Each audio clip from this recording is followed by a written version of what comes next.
यांच्यावर गुन्हा दाखल। नाशिकच्या भद्रकाली पोलीस ठाण्यात फसवणुकीचा गुन्हा। सिंधुदुर्गात अहिल्यादेवी होळकर समाज भवनाचं उद्घाटन। पालकमंत्री नितेश राणे यांच्या हस्ते उद्घाटन।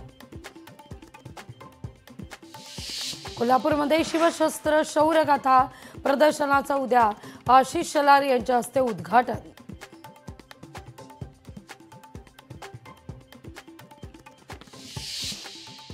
रायगडमध्ये ठाकरेंच्या शिवसेनेला मोठा दणका। माजी जिल्हा संपर्क प्रमुख नागेंद्र राठोड भाजपात। नाशिकमध्ये अवकाळी पावसाचं थैमान।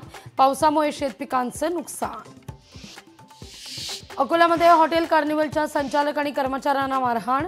8 ते 10 तरुणांकडून मारहाण। लोकशाही मराठी ऐका, पहा, जागरूक रहा।